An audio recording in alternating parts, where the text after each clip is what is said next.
Narito ang update sa 2024 Paris Olympics. Dahil anumang oras ngayon ay sasabak na ang ating pambato sa Women's 100-meter freestyle.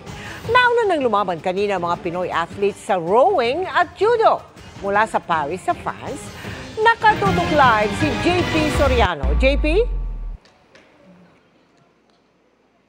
Mel, mga kapuso, merci beaucoup o maraming salamat sa ating wika. Yan nga po ang mensahe ng Philippine Olympic Committee sa ating pambato sa judo na si Kiyomi Watanabe matapos nga hindi siya palarin at manalo sa kanyang pag-compete sa semifinal rounds. At gayon pa man, hindi man siya nakapasok sa finals, itong si Watanabe ay tuloy po ang laban ng ating mga Pilipinong atleta sa swimming at sa boxing ngayong araw. Kaya jam-pack po ang laban ng ating mga Pilipinong atleta sa Paris Olympics.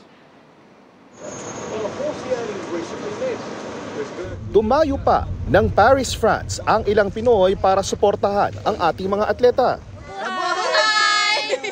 Mabuhay Pilipinas! Kabilang sa sumabak ngayon ang Pinay rower na si Joanny Delgaco na tinapos ang kanyang karera sa quarterfinals ng women's singles sculls.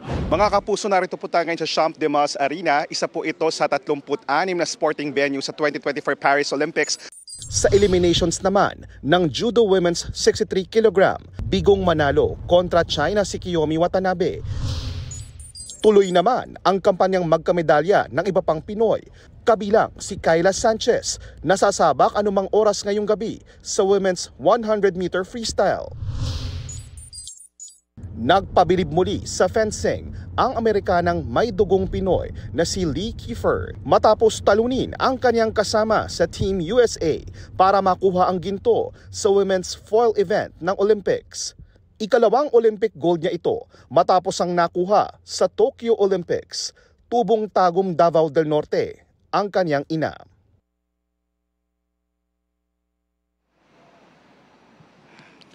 At Mel, mga kapuso, tuloy nga po ang laban ngayong hapon ng ating mga boksingero, ang mga dating Olympic medalist sa Tokyo na sina Nesty Petesio at Yumer Marshall para sa kanilang campaign dito sa Paris Olympics. Hindi man po pinalad ang ating kababayang si Kiyomi Watanabe sa judo. Nasaksihan natin kung paano niya ibinigay ang lahat para sa kanyang laban sa atleta ng China. At ngayon po ay 1:05 PM dito sa Paris, France. Mainit ang panahon, sing-init po ng paglaban ng ating mga kababayan sa pinakamalaking laban nila sa kanilang karera at sa bayan.